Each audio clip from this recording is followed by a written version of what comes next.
Like a bat out of the shadows, we woke up to a whole pile of Justice League set visit reports. What'd we learn about the big ol' DC team-up flick? Let's find out on today's Nerdist News. Batman v Superman's particular brand of grimdark wasn't for everybody, this we know, but regardless, Justice League is moving along under the helm of Zack Snyder, so we've got nothing left but to hope that this time he gets the spirit of our favorite DC heroes right. And according to the slew of set visit reports that dropped this morning, it sounds like we just might be in luck. First, let's knock out the big details and confirmations the reporters gleaned on set.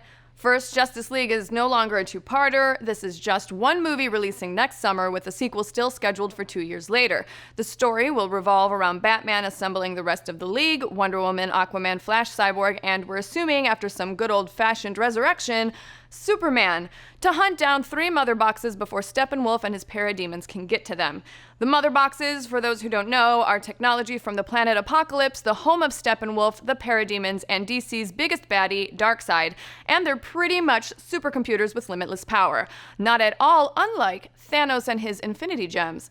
In the Justice League movie, the mother boxes are divided among Atlantis, Themyscira, and as we learned in Batman v Superman Dawn of Justin, Cyborg's body. So yeah, count on him having a pretty huge role to play.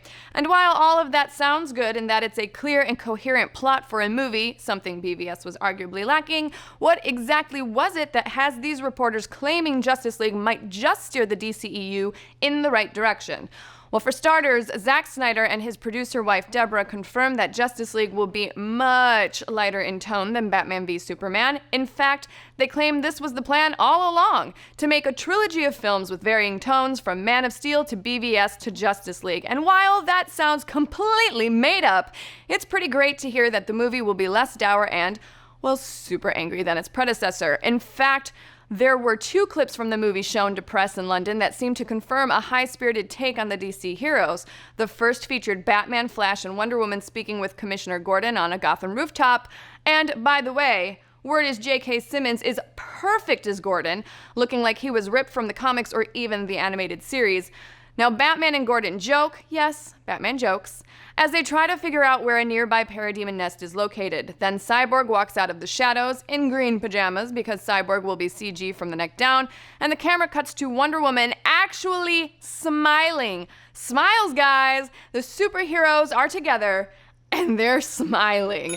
Cyborg then joins the League, and they prepare to take off in a massive new airship called the Flying Fox, which can fit the whole team as well as a Batmobile on board. Rad.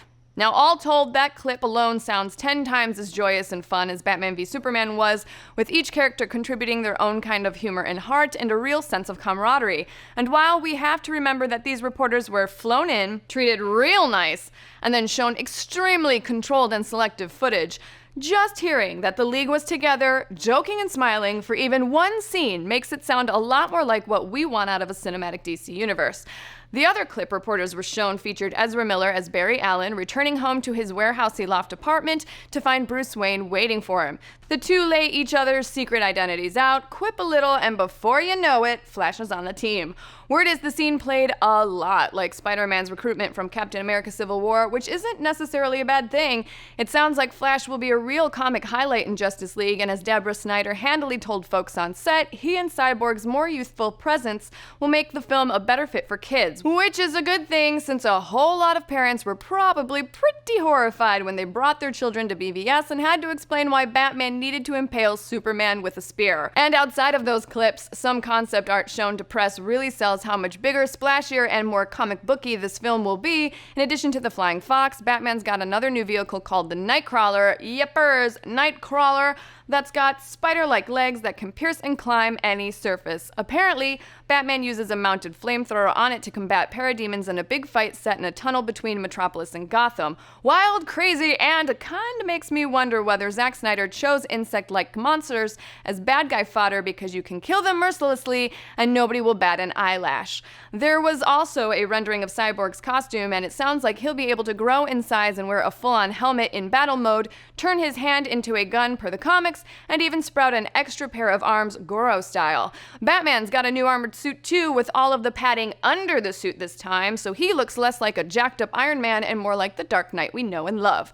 But the most inspiring news we heard out of this set visit came from interviews with Ben Affleck himself. He referred to the Justice League's take on Batman as a man who believes in humanity again, one who will truly see as the world's greatest detective, a man with gallows humor and a knack for leadership. It sounds like exactly the on-screen Batman we deserve and the one that we need right now. Fingers crossed he delivers. So there you have it, folks. Sounds like Justice League could be the flick to save the DCEU from sliding off the rails, but what do you guys think? Do these Justice League reports make you hopeful for the future of the DC Cinematic Universe? Are you down with the Motherbox Steppenwolf parademon plot? Do you mind that there's been no mention of Lex Luthor yet? I don't mind that at all. Are you still pumped for Suicide Squad despite those increasingly hot topic-y posters? I am still stoked for that movie. Let's discuss. I don't mind the hot topic-ness of it. I think it fits, especially... Yeah, especially with that style Joker, it totally fits. The aesthetics they're going for, I think it fits perfectly. Yep. Sometimes you just gotta let the kids have their stuff. You know what I'm saying? You gotta work that into the edit. Hey guys, guess what this Thursday is? It's the return of BattleBots. Make sure you tune in for the 2-hour season premiere where yours truly will be back to judge all of the robotic destructive-y goodness. Check it out on ABC this Thursday at 8 o'clock, 7 Central. See you guys in the Battle Box, and let me just say that this season is legit amazing. So much fire, so many explosions. Oh, It's so good. There's robots, by the way. There's some robots in the show.